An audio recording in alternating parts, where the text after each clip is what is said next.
নবনীরদনিন্দিত কান্তিধারম রসসাগর নাগর ভূপবরং। हरे कृष्णा, दंडवत प्रणाम। हम लोग श्रीमद् भागवतम के द्वितीय स्कंद में हैं, छठे अध्याय चल रहा है। आज हम लोग श्लोक संख्या 36 से कंटिन्यू करेंगे। 36 और 37 नंबर श्लोक करेंगे। 36 नंबर श्लोक।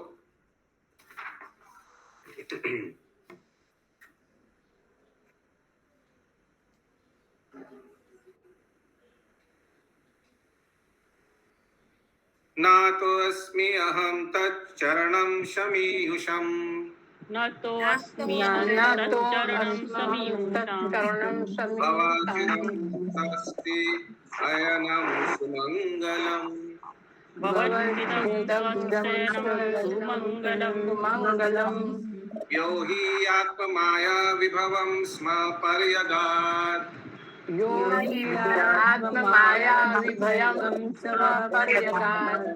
यथा नाभास्वन्तम् अथ परे कुतः।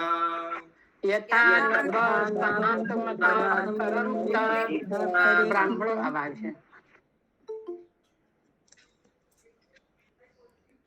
ये सुमन गौरंगी माता जी। हरे कृष्णा। अतएव मेरे लिए श्रेष्ठकर ये होगा कि मैं उनके चरणों में आत्मसमर्पण कर दूं, क्योंकि केवल वे ही मनुष्य को जन्म मृत्यु के चक्र से उबार सकते हैं। ऐसा आत्मसमर्पण सर्वथा कल्याणप्रद है और इससे समस्त सुखों की अनुभूति होती है। आकाश भी अपने विस्तार की सीमाओं का अनुमान नहीं लगा सकता। अतएव जब भगवान ही अपनी सीमाओं का अनुमान लगाने में अक्षम रहते हैं तो भला दूसरे क्या कर सकते हैं। तात्पर्य। हरे कृष्णा। प्रभु जी ब्रह्मा जी कह रहे हैं आत्मसमर्पण करने को कि नारद जी? ब्रह्मा जी बता रहे। अच्छा। तात्पर्य। सभी जीवों में सर्वाधिक विद्वान, सर्वोच्च यज्ञकर्ता, सर्वोच्च तपस्वी, सर्वोच्च स्वरूप सिद्ध योगी ब्रह्मा जी हमें समस्त जीवों के सर्वोपरि गुरु के रूप में उपदेश देते हैं कि सारी सफलता प्राप्त करने के लिए, यहाँ तक कि भौतिक जीवन के कष्टों से मुक्ति पाने तथा सर्वथा कल्याण में आध्यात्मिक जीवन के लिए भी हमें भगवान के चरण कमलों में आत्मसमर्पण करना ही चाहिए। ब्रह्मा जी पितामह कहलाते हैं, अर्थात वे पिता के भी पिता है। एक नवयुवक अपना कर्तव्य पालन करने के लिए अपने अनुभवी पिता से सलाह लेता है। अतएव पिता श्रेष्ठ उपदेशक होता है, किंतु ब्रह्मा जी सभी के पिताओं के पिता हैं। वे उन मनु के पिता हैं जो ब्रह्मांड के सारे ग्रहों के मनुष्य के पिता है। अतएव इस क्षुद्र ग्रह के लोगों को ब्रह्मा का आदेश कृपा पूर्वक मानना चाहिए और अच्छा यही होगा कि वे भगवान की शक्तियों की नाप जोख ना करके उनके चरण कमलों पर आत्मसमर्पण कर दे। उनकी शक्तियां असीम हैं, जैसा कि वेदों द्वारा पुष्टि होती है। परायस्य शक्ति विविध दैव श्रूयते स्वाभाविकी ज्ञान बल क्रिया च स्वतर उपनिषद। वे सबों से महान हैं और अन्य सब, यहाँ तक कि समस्त जीवों में श्रेष्ठ ब्रह्मा जी भी स्वीकार करते हैं कि हमारे लिए सर्वोत्तम यही होगा कि उनकी शरण ग्रहण की जाए। अतएव जो कम बुद्धि वाले हैं वे ही अपने को सर्वे सर्वा होने का दावा करते हैं, लेकिन उनकी पहुंच कितनी है? वे एक छोटे से ब्रह्मांड के छोटे आकाश की लंबाई चौड़ाई नहीं माप सकते।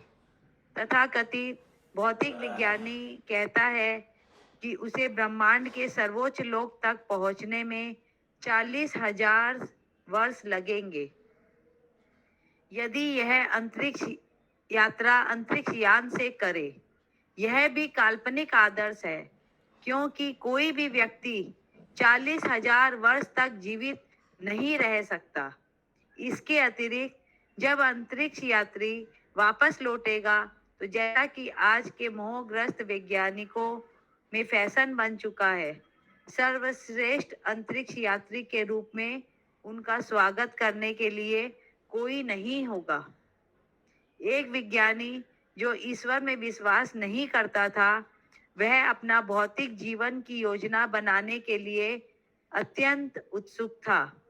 अतः उसने जीवित व्यक्तियों को बचाने के लिए एक बहुत बड़ा अस्पताल खोला, किंतु अस्पताल खोलने के 6 मास के भीतर ही वह स्वयं मर गया। अतः मनुष्य को चाहिए कि 84 लाख योनियों में शरीर के बारंबार बदलने के बाद प्राप्त हुए अपने उस मनुष्य जीवन को आर्थिक उन्नति तथा वैज्ञानिक ज्ञान के विकास के नाम पर कृत्रिम आवश्यकताएं बढ़ाकर मनगढ़ंत भौतिक जीवन सुख के हेतु व्यर्थ ना गंवाएं। प्रत्युत जीवन के समस्त दुखों को हल करने के लिए भगवान के चरणों की शरण ग्रहण करे। भगवत गीता में भगवान कृष्ण का यही आदेश है और श्रीमद् भागवत में समस्त जीवों के सर्वोपरि पिता ब्रह्मा जी का भी यही आदेश है। हरे कृष्ण। यस, अभी तक तात्पर्य का किसी का कोई प्रश्न है? कोई लाइन? ब्रह्मा जी खुद शरण ग्रहण किया है इसीलिए, और सबको भी ये सलाह दे रहा है कि सबको भी भगवान का शरण ग्रहण करना चाहिए। हरे कृष्ण प्रभु जी, दंडवत प्रणाम। हरे कृष्ण। तो क्या क्या इंपॉर्टेंट पॉइंट्स हैं? हरे कृष्ण। यस, हरे कृष्ण प्रभु जी, यहाँ पर एक लाइन था, वो ठीक से समझ नहीं पाए थे। वे एक छोटे से ब्रह्मांड के छोटे आकाश की भी लंबाई चौड़ाई नहीं माप सकते हैं। फिर से बोलिए। ऊपर और है, वे ही अपने आप को सर्वसर्वा होने का दावा करते हैं, लेकिन उनकी पहुंच कितनी है? वे एक छोटे से ब्रह्मांड के छोटे आकाश की भी लंबाई चौड़ाई की ये नहीं साइंटिस्ट माप के बारे सकते में हैं। बोला जा रहा है, वैज्ञानिक के बारे में। ठीक है, ये तो साइंटिफिक, लेकिन अति में अनुवाद में प्रभु जी यहाँ बोलते हैं, अतएव जब श्री भगवान ही अपनी सीमाओं का अनुमान लगाने में अक्षम रहते हैं, तो भला दूसरे को क्या कर सकते हैं? भगवान क्या वो उनको माप अनुमान नहीं लगा सकते हैं क्या? अपना कृपा का अनुमान भगवान भी नहीं लगा सकते। भगवान कभी कभी इतना भक्त वत्सल हो जाते हैं, अपना भक्त लोग अपने कंधे पे उठा लेते हैं और खेलते हैं, अपने भक्त के लिए अपना वादा तोड़ देते हैं। तो भगवान खुद अपना लिमिट मालूम नहीं। भगवान भक्त वत्सलता का कोई लिमिट नहीं है। अच्छा, वो ईस्ट दृष्टिकोण से यहाँ दिया गया, आकाश की अपनी सीमाओं को नहीं लगाता। ठीक है प्रभु। अगर कोई भगवान का शरणागत होता है तो भगवान उसके मुंह के अंदर निवाला निकाल के वो खा सकता है। आप लोग कभी ऐसे कुछ किया? कभी दूसरे का मुंह का अंदर का खाना बाहर निकाल के खा लिया? भगवान ने किया। वो दही भात मधुमंगल नहीं खिलाना चाह रहा था, उसमें थोड़ा गड़बड़ था, लेकिन भगवान को वही खाने का इच्छा हुआ। जैसे बच्चे लोग को होता है ना, जो मना कीजिएगा वही सबसे पहले चाहिए। मधुमंगल इतना अच्छा भक्त है, भगवान को नहीं देने के लिए वो वाला खराब हो गया था दही भात। भगवान को दही भात बहुत पसंद है। आपको किन किन को दही भात बहुत पसंद है? दही भात, हाँ, तो भगवान गोपाल को भी दही भात बहुत पसंद था। तो भगवान ने वो मधुमंगल ने, भगवान छीन लेगा ना, इसीलिए खुद पूरा खा लिया अंदर। लेकिन फिर गोपाल ने क्या किया? मधुमंगल के मुंह का अंदर हाथ डाल के वो बाहर निकाल के खा ले। ये देखकर क्या कोई भ्रमित नहीं होगा? तो ब्रह्मा जी जब भ्रमित हो गए तो उसमें क्या प्रॉब्लम है? हमको तो लगता है ये तो हम लोग को भी नहीं किए। कभी अगर रास्ते में कभी किसी को देखेंगे तो हम लोग बोलेंगे ये क्या हो रहा है, this is too much. Brahma ji भी को यही लगा, ये तो बहुत ज्यादा हो गया ना, ये भगवान कैसे हो सकता है?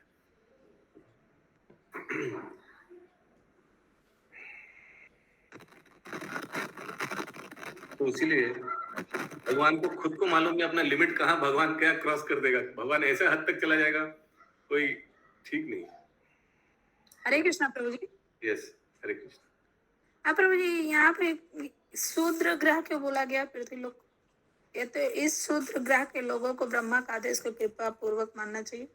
शूद्र ग्रह क्षुद्र insignificant.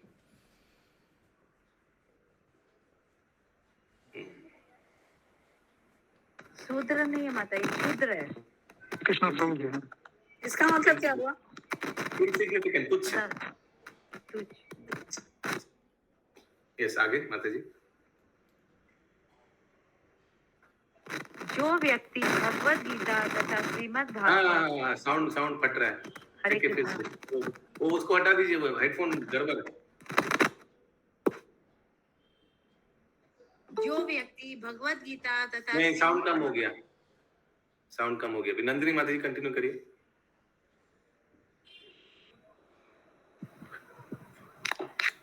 Hare Krishna.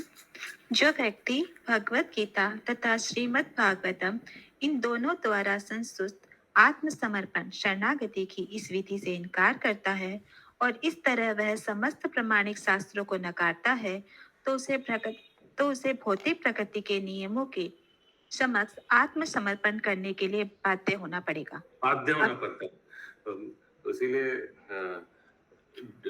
Do it voluntarily भगवान का भक्त बनिए, नहीं तो फोर्सिबली प्रकृति के नियम को पालन कीजिए, जबरदस्त। आगे। अपनी वैधानिक स्थिति के अनुसार जीव स्वतंत्र नहीं है, उसे आत्मसमर्पण तो करना ही पड़ेगा, या तो भगवान को या भौतिक प्रकृति को।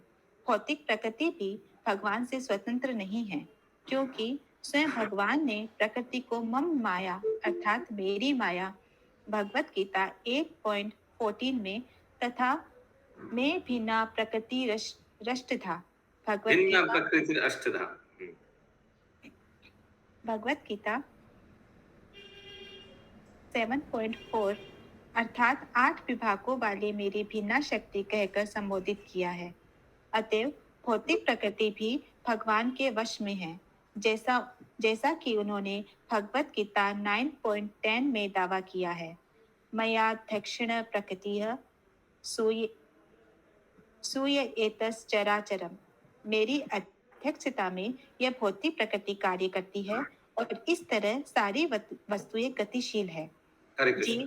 तो देखिए, भगवान अलग अलग भगवत गीता का श्लोक में ये एस्टेब्लिश कर रहे कि ये जो माया है ये भगवान का ही निर्देश डायरेक्शन से चलती है। और भिन्न प्रकृति अष्टधा, ये भिन्न प्रकृति जो है, ये जो माया है इसका 8 कैटेगरीज है, डिवीजन है। 5 यानी पृथ्वी जल अग्नि वायु आकाश मन बुद्धि अहंकार, ये इस प्रकार से 8 डिवीजन है बहिरंग शक्ति का। आगे प्लीज, किसी को दिक्कत होने से उस समय पूछ लेने से अच्छा है, सुविधा होता है, नहीं तो ढूंढना पड़ता है कहाँ क्या। आगे जीव पदार्थ की तुलना में श्रेष्ठ पराशक्ति होने के कारण। यस पिंकी माता जी। ये 8 विभागों वाली क्यों बोला गया प्रभु जी? ये ऐसे ही इस श्लोक में आता है, लेकिन वो इम्पोर्टेंट नहीं है। श्रील प्रभुपाद इसको कोट कर रहा है ये बताने के लिए कि भगवान बता रहे ये जो मेरा शक्ति है, बहिरंगा शक्ति, ये 8 भाग में है। तो ये जो मेरा शक्ति वो इंपॉर्टेंट है, यानी भगवान बता रहे कि माया यानी बहिरंगा शक्ति भगवान के अधीन नहीं है, भगवान के गाइडेंस में ही काम करती है। भगवान बोलता है कि जो योग्य है उनको छोड़ देना, जो अयोग्य है उनको रोक के रखना, दुर्ग बनाकर। इसीलिए ये 3-4 श्लोक भगवत गीता का कोट किया है, ये प्रूव कराने के लिए कि भगवान का बहिरंगा शक्ति जो है, बहिरंगा शक्ति भगवान के निर्देश से ही चलता है। आगे जीव पदार्थ की तुलना में श्रेष्ठ पराशक्ति होने के कारण चाहे तो भगवान को आत्मसमर्पण करे चाहे प्रकृति को। भगवान को आत्मसमर्पण करने पर मनुष्य सुखी तथा मुक्त बन जाता है, किंतु भौतिक प्रकृति को आत्मसमर्पण करने पर जीव दुख ही दुख उठाता है। अतएव समस्त दुखों के अंत का अर्थ है भगवान को आत्मसमर्पण करना, क्योंकि यह आत्मसमर्पण की प्रक्रिया स्वयं ही भविच्छिद्दम समस्त भौतिक कष्टों से मुक्ति, स्वस्त्यन समस्त सुखों की अनुभूति तथा सुमंगलम समस्त कल्याण का स्रोत है। अतएव भगवान को आत्मसमर्पण हरे कृष्ण। इसीलिए ये श्लोक से लिया गया है। देखिए इस 36 नंबर श्लोक का दूसरा लाइन, भवच्छिन्दम स्वति अयनम सुमंगलम। ब्रह्मा जी बताते हैं, ना तो अस्मि अहम तत् चरण नियम समीयुषम। समीयुषम का अर्थ है जो जीव भगवान के चरणों में समर्पित करता है उनको क्या फायदा मिलता है, दूसरे लाइन में दिया हुआ है 36 नंबर श्लोक का, भवच्छिदम स्वस्ति अयनम सुमंगलम। भवच्छिदम का अर्थ क्या है? समस्त भौतिक कष्टों या दुखों से, जन्म मरण के चक्कर को रोकने वाला। और स्वस्ति अयनम का अर्थ क्या है? समस्त सुख की अनुभूति, सुमंगलम समस्त कल्याण का स्रोत, शुभ कल्याण प्रद। देखिए श्रील प्रभुपाद इतना सुंदर से बता रहे कि कोई तो ठीक है भक्ति से भगवान को प्रेम करता है, उसके कारण भक्ति में आ गया, लेकिन जो व्यक्ति बोल सकता है ना, एक्चुअली मुझे ना कृष्ण के प्रति आकर्षण नहीं हो रहा है, हमको ये भक्ति लाइन में हमको मन नहीं लग रहा है, तो उसको क्या बोलना चाहिए? ये पैराग्राफ पढ़ना चाहिए। अरे फिर भी तुम भगवान का शरणागत हो जाओ, मन लग रहा है नहीं लग रहा है शरणागत हो जाओ। क्यों? नहीं तो जबरदस्ती प्रकृति के पिटाई खाना पड़ेगा, ठीक ना? अतएव भगवान को आत्मसमर्पण करके ही स्वतंत्रता, सुख तथा सौभाग्य की प्राप्ति की जा सकती है, क्योंकि वे पूर्ण स्वतंत्रता, पूर्ण सुखमयता तथा पूर्ण कल्याणमयता है। ऐसी मुक्ति तथा सुख असीम भी होते हैं और इनकी तुलना आकाश से की गई है, यद्यपि वे आकाश से भी बढ़कर हैं। हम अपनी वर्तमान स्थिति में इस विशालता को आकाश की तुलना द्वारा समझ सकते हैं। हम आकाश को मापने में असमर्थ हैं, किंतु भगवान के सानिध्य से जो सुख तथा मुक्ति प्राप्त होती है वह आकाश की तुलना में बृहत्तर है। यह आध्यात्मिक सुख इतना विशाल है कि स्वयं भगवान भी इसे नहीं माप पाते। अन्यों की तो कोई बात ही नहीं है। इसीलिए भगवान इस सुख को नापने के लिए भक्त रूप में अवतार लेते हैं। भगवान सोचते कि राधा रानी क्या सुख हमसे आस्वादन करते हैं, और उनका सुख, राधा रानी जो सुख आस्वादन करते हैं वो मेरे से भी ज्यादा है। अब मेरे को सेवा करने से जो सुख आता है वो सेवा लेने से भी ज्यादा होता है। तो इसीलिए भगवान भक्त रूप में अवतरण होता है ये सुख को आस्वादन करने के लिए, क्योंकि भगवान रूप में इस सुख को नाप नहीं सकता है। यस, आगे। शास्त्रों में कहा गया है, ब्रह्म सौख्यम त्वनंतनम, आध्यात्मिक आनंद असीम है। यहाँ पर कहा गया है कि भगवान भी ऐसे सुख को नहीं माप पाते, किंतु इसका अर्थ यह नहीं है कि चूंकि भगवान इसे माप नहीं सकते अतएव वे इस दिशा में अपूर्ण हैं। वास्तविक स्थिति यह है कि भगवान इसे माप सकते हैं, लेकिन भगवान में जो सुख है वह परम ज्ञान के कारण भगवान से अभिन्न भी है। अतएव भगवान से प्राप्त होने वाला सुख भगवान द्वारा मापा जा सकता है, लेकिन यह सुख पुनः बढ़ जाता है, और जब भगवान इसे दोबारा मापते हैं तो यह सुख और बढ़ जाता है, और भगवान इसे फिर से मापते हैं। इस प्रकार हरे कृष्ण प्रभु। हरे कृष्ण। কিন্তু ভগবানের যে আনন্দ তাও পরম তত্ত্ব হওয়ার ফলে ভগবান থেকে অভিন্ন, মানে ভগবানের থেকে যে আনন্দ আমরা পাই সেটাই মানে সেটা এত বড় যেটা ভগবানের মতোই, মানে ভগবান অসীম, ভগবানের থেকে যে আনন্দ উৎপন্ন হয় সেটাও অসীম, মাপা যায় না। Yes. इस प्रकार वृद्धि तथा माप में लगातार स्पर्धा चलती है, यहाँ तक कि यह स्पर्धा कभी रुकती नहीं और अनंत रूप से चलती रहती है।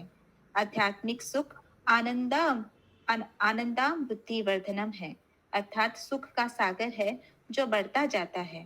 भौतिक समुद्र तो रुका हुआ रहता है, लेकिन आध्यात्मिक समुद्र गतिशील है। कविराज गोस्वामी ने चैतन्य चरित्रामृत आदि लीला चतुर्थ अध्याय में भगवान कृष्ण की आह्लादनी शक्ति श्रीमती राधा रानी के दिव्य शरीर में इस आध्यात्मिक सुख के सिंधु की गतिशील वृद्धि का सुंदर वर्णन किया है। हरे कृष्ण।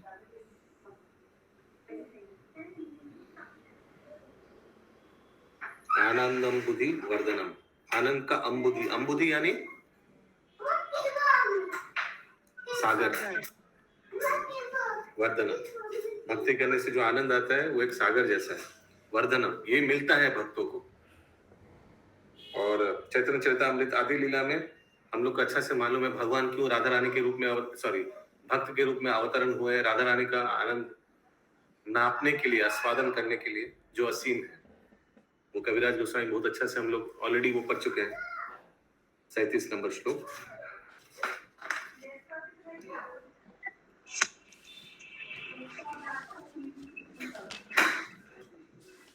नाहं नायुयं यदमृतं गतिं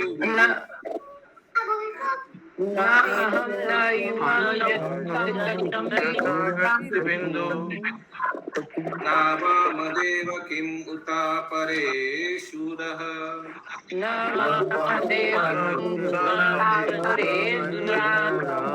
तन्मायया मोहिता बुधयस्व इदम्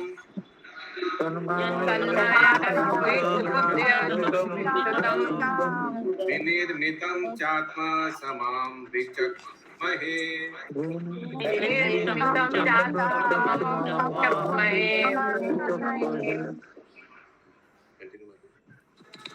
जब न शिव जी, न तुम और न मैं ही आध्यात्मिक आनंद की सीमाएं तय कर सकते हैं, तो अन्य देवता इसे कैसे जान सकते हैं? चूंकि हम सभी परमेश्वर की माया से मोहित हैं, अतएव हम अपने अपने सामर्थ्य के अनुसार ही इस व्यक्त विश्व को देख सकते हैं। तात्पर्य, हमने अनेक बार, और एक बार, जबकि न शिव जी, न तुम और न मैं ही आध्यात्मिक आनंद की सीमाएं तय कर सकते हैं, तो अन्य देवता इसे कैसे जान सकते हैं? चूंकि हम सभी परमेश्वर की माया से मोहित है, अतएव हम अपने अपने सामर्थ्य के अनुसार ही व्यक्त विश्व को देख सकते हैं। ये ब्रह्मा जी बोल रहे हैं। यस, नारद को बोल। हमने हम लोग इतना बड़ा बड़ा पोस्ट लेकर बैठे हुए हैं। मैं ब्रह्मा जी हूँ, शिव जी, और तुम भी कोई छोटा पोस्ट में नहीं हो नारद। हम लोग खुद ही ये आध्यात्मिक आनंद को नाप नहीं सकते हैं, तो ये छोटा मोटा देवी देवता क्या नापेगा? तात्पर्य, हरे कृष्ण प्रभु, हरे कृष्ण। তার মায়া বিনির্মিত এই বিশ্বকে আমরা আমাদের নিজ নিজ ক্ষমতা অনুসারে দর্শন করি। মায়া বিনির্মিত মানে মায়াতে পুরো একদম আচ্ছন্ন। আচ্ছা, ঠিক আছে। মায়াতে ঢাকা, আমরা নিজেরা আমাদের নিজের ক্ষমতা অনুসারে এটাকে মাপি। अच्छा, ठीक है। हमने अनेक बार 12 चुने हुए प्रमाणिक पुरुषों, 12 महाजन के नामों का उल्लेख किया है, जिनमें ब्रह्मा, नारद तथा शिवजी के नाम उस सूची में कर्मानुसार प्रथम, द्वितीय तथा तृतीय स्थान पर आते हैं, जो परमेश्वर के विषय में काफी कुछ जानते हैं। अन्य देवता, उपदेवता, गंधर्व, चारण, विद्याधर, मनुष्य या असुर संभवतः भगवान श्री कृष्ण की शक्तियों के विषय में पूरी तरह कभी नहीं जान सकते। इनमें से देवता, उपदेवता, गंधर्व इत्यादि उच्चतर लोकों के उच्च कोटि के बुद्धिमान व्यक्ति हैं। मनुष्य मध्य लोक के निवासी हैं और असुर अधोलोक के निवासी हैं। इनमें यस आशीष प्रभु, चारणस क्या होता है? कहीं दिया हुआ था इन लोग। गंधर्व तो कीर्तन वीर्तन में स्पेशलिस्ट है। चारणस का किसी को मालूम है? तुमने करेंगे जो किसी का गुणगान करते हैं, राजा लोग को जो गुणगान करते हैं, इसे कुछ होगा। ओके कविता सब बनाते हैं प्रभु ये लोग चार। अभी तो भाट वगैरह बोला जाता है प्रभु उनको, जो उच्चारण करते रहते हैं, बक बक बक बक बोलते जाते हैं। नहीं नहीं, ये चारण ये प्रभु मतलब जैसा हिमाद्री प्रभु बोल रहे हैं वो कविता बनाते हैं और फिर उसी को गाया जाता है।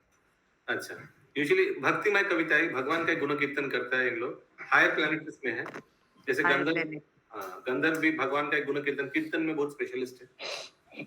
यस, आगे। हरे कृष्ण प्रभु। हरे कृष्ण।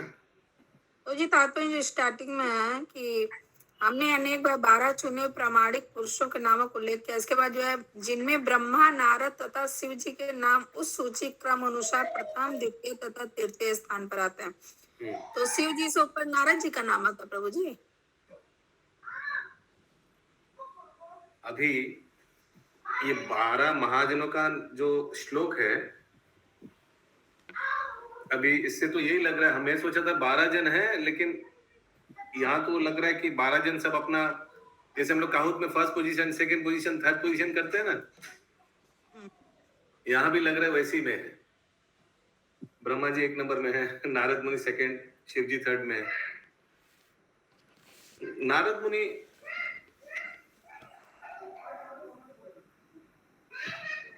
शिव जी से ऊपर है, ये तो लग रहा है इसमें। क्रम अनुसार इन ऑर्डर ऑफ मेरिट, हाँ क्रम अनुसार ही तो दिया हुआ है ना। हाँ प्रभु। मेरिट, 1 मिनट वो श्लोक 12 महाजनों का श्लोक लिखिए, मैं पेस्ट करता हूँ। आशीष को थोड़ा निकालिए ना 12 महाजनों का, तो एक बार वो लिस्ट देख लेते, वो सीक्वेंस पे है यानी। लिखिए 12 महाजन इस्कॉन, वो आ जाएगा लिस्ट वो श्लोक का। यस, आगे पढ़िए माता जी। नारद जी के पहले ब्रह्मा जी शंकर जी आए थे ना श्लोक में पहले शंकर जी आए थे क्या? आप म्यूट यहाँ तो नारद जी का दीजिए। हाँ वो तो दिखाई दे रहा है, उसीलिए मैं श्लोक मांग रहा हूँ। Just pasting it Prabhu ji, just chat box में पेस्ट कर दीजिए। ये 12 महाजनों का श्लोक है। माय गुडनेस, इतना बड़ा श्लोक कैसे आ गया? प्रभु जी यही दिया हुआ है इस्कॉन के साइड पे। स्वयंभू नारदा शंभु कुमारो कपिल मनु प्रहलाद जानको भीष्मो बलिर्व्यय शकीर्वयम्। स्वयंभू, स्वयंभू माने ब्रह्मा जी, स्वयं भू माने जिनका उत्पत्ति हुआ, मम्मी डैडी नहीं है, वो लोटस के स्टेम के अंदर से वापस खुद ही निकला है। तो स्वयंभू यानी ब्रह्मा, सेकंड कौन है? नारद, शंभू तृतीय यानी शिव जी, कुमार यानी चतुष कुमार, फिर कपिल, कपिलो यानी वो सांख्य फिलोसफी, कपिल मुनि देवाहुति के पुत्र, मनु, प्रहलाद, जनक यानी सीता देवी के पिताजी जनक, भीष्मो भीष्म पितामह, बलि महाराज, वैया शकीर यानी सुखदेव गोस्वामी, और वायम, इसमें वो भी है ना, वो वायम शायद वही होगा, वो यमराज ना, यमराज लास्ट में 12 नंबर में यमराज है मेरिट लिस्ट में। तो ये सीक्वेंस में दिया हुआ है, ठीक है। ये तो लग रहा है हमको, हम लोग को लग रहा था, हमको आगे लगता था कि ये 12 जन है बस, लेकिन इस बहुपात के इस तात्पर्य से तो लग रहा है ये सीक्वेंस में है। ये नंबर 1 में है ब्रह्मा जी, हरि बोल। शंभू से भी आगे ब्रह्मा जी। एनीवेज, इस आगे वो हम लोग शिव जी को परम वैष्णव बोलते थे, इसका मतलब ब्रह्मा तो उनसे भी आगे हो गए। ये तो लग रहा है, यस। तो ब्रह्मा जी से उनकी उत्पत्ति हुई है तो आगे आ ही जाएंगे। नहीं, ये भक्त के लिस्ट में हिरण्यकशिपु से प्रहलाद महाराज की उत्पत्ति हुआ है, लेकिन लिस्ट में हिरण्यकशिपु नहीं है। यस, आगे। मनुष्य मध्य लोक के निवासी हैं और असुर अधोलोक के निवासी हैं। इनमें से सबों की परम सत्य विषयक अपनी अपनी अवधारणाएं हैं। जिस प्रकार की मानव समाज में विज्ञानी तक या ज्ञान मार्ग की दार्शनिकों की होती है, ये सारे जीव भौतिक प्रकृति के प्राणी हैं। अतः ये सब भौतिक प्रकृति के तीनों गुणों के चमत्कारिक प्रदर्शन से मोहित रहते हैं। ऐसे मोह का उल्लेख भगवत गीता 7.13 में हुआ है। त्रिभि गुणमयो भावे रेभि सर्वमिदं जगत। प्रत्येक जीव ब्रह्मा से लेकर चींटी तक भौतिक जगत के गुणों सतो रजो तथा तमो के द्वारा अपनी अपनी तरह से मोहित है। हर कोई अपनी व्यक्तिगत क्षमता के अनुसार सोचता है कि हमारे समक्ष व्यक्त ये ब्रह्मांड ही सब कुछ है। इसी तरह 20वीं सदी के मानव समाज का विज्ञानी ब्रह्मांड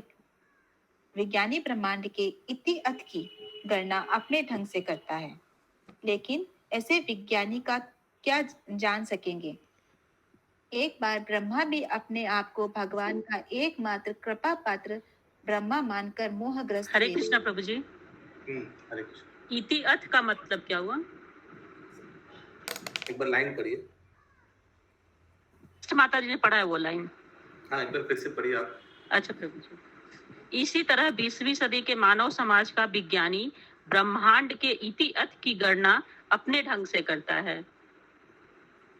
इति अर्थ यानी बिगिनिंग एंड स्टार्टिंग से एंड तक, यानी कितना ब्रह्मांड का कितना आयु है। Thank you Prabhu. Duration of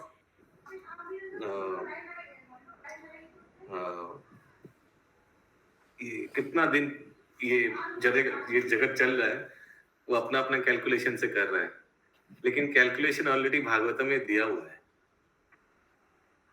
करने का कोई दरकार ही नहीं है। आगे।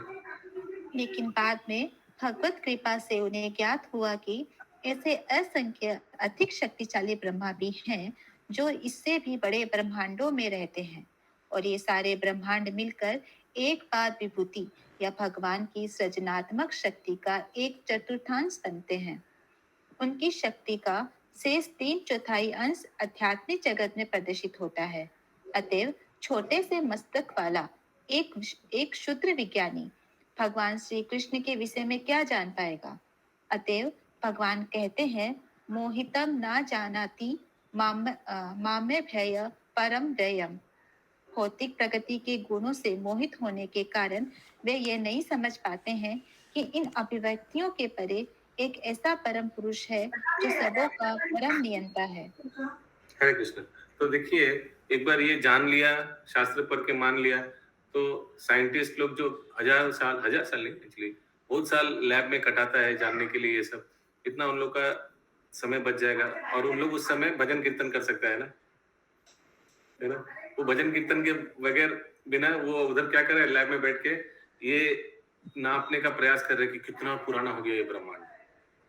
ये हम लोग को मालूम है ना, आप लोग को मालूम है ना, एक ब्रह्मांड एक ब्रह्मा जी का आयु तक है, उसके बाद पहले हो जाएगा, ब्रह्मा जी का 100 साल तक है। देखिए, आप लोग को मालूम है, लेकिन नासा वाले को मालूम नहीं है, और नासा वाले को ये भी मालूम नहीं है कि ये सब कुछ कंट्रोल कौन कर रहा है, लेकिन हम लोग को मालूम हो गया। आगे। चूंकि ब्रह्मा, नारद तथा शिव भगवान के विषय में काफी जानते हैं, अतएव मनुष्य को चाहिए कि वह इन महापुरुषों के उपदेशों का अनुगमन करे, न कि शुद्ध मस्तिष्क के खिलवाड़ पूर्व अनुसंधानों से संतुष्ट हो, यथा अंतरिक्ष यान तथा विज्ञान की अन्य वस्तुओं। जिस प्रकार माता ही बालक के पिता की पहचान करने में एकमात्र प्रमाण स्वरूप है, उसी प्रकार ब्रह्मा, नारद या शिव जैसे मान्य अधिकारियों द्वारा प्रस्तुत वेद रूपी माता परम सत्य के विषय में सूचित करने की एकमात्र अधिकारिणी है। हरे Krishna. As the mother is the only authority to identify the father of the child, so the mother of Vedas presented by the recognized authority. द्वादश महाजन जो है ये प्रामाणिक व्यक्ति है जो भगवान के बारे में बोल सकता है। उन लोग का जो ज्ञान है वही स्वीकार कर लेने से कितना समय बच जाएगा, कितना रिसर्च में जो पैसा करोड़ों डॉलर खर्चा हो रहा है वो बच जाएगा, और कितना साइंटिस्ट लोग भक्त बन सकता है। यस, शशि जायसवाल माता जी।